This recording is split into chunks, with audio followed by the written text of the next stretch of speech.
जय Shri Ram. Welcome to Shri Ramayan कथा day 3 episode 3। आज सुनाएंगे आपको श्री राम जन्म कथा। महाराज दशरथ, जिनके समान परम प्रतापी, परम ज्ञानी, परम वीर कोई पूरे विश्व में नहीं था, वह बहुत दुखी थे। उनके साथ उनकी तीनों रानियां और उनकी प्रजा भी दुखी थी।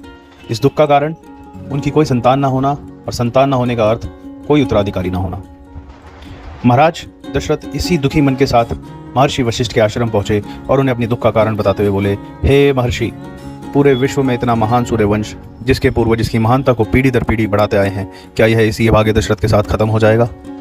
हे महाशय, कृपया मुझे बताइए कि इसका क्या समाधान है, मैं क्या करूं? मैं बहुत विचलित हूं। महर्षि वशिष्ठ बोले, हे महाराज, आपकी व्याकुलता का कारण मैं समझ सकता हूं।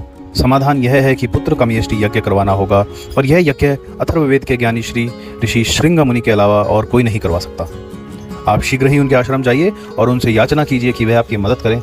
और यह सुनकर महाराज दशरथ ने बिल्कुल समय नहीं गवाया और वह ऋषि श्रृंग मुनि के आश्रम पहुंचे और उनसे याचना की। याचना स्वीकार की गई और यज्ञ संपन्न करवाया गया। यज्ञ के आखिरी शेष समय में अग्निदेव यज्ञ अग्नि में से प्रकट हुए एक खीर के कलश के साथ, और उन्होंने वह खीर का कलश महाराज दशरथ को दिया और कहा, इस खीर में सारे देवों की आशीर्वाद निर्मित है।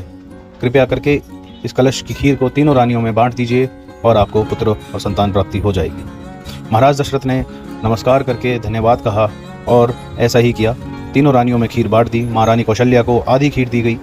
बची हुई खीर दोनों रानियों में बांट दी गई, महारानी कैकेयी और महारानी सुमित्रा में। खीर ग्रहण करने के बाद तीनों महारानियों ने गर्भ धारण किया और 9 मास के बाद 4 राजकुमारों का जन्म हुआ।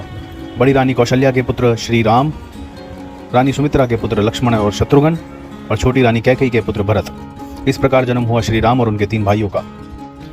वीडियो कैसी लगी दोस्तों, कमेंट करके बताइए। हम फिर मिलेंगे आपसे एक नई वीडियो के साथ। अगली कहानी रामायण की आपके सामने लेकर आएंगे। धन्यवाद।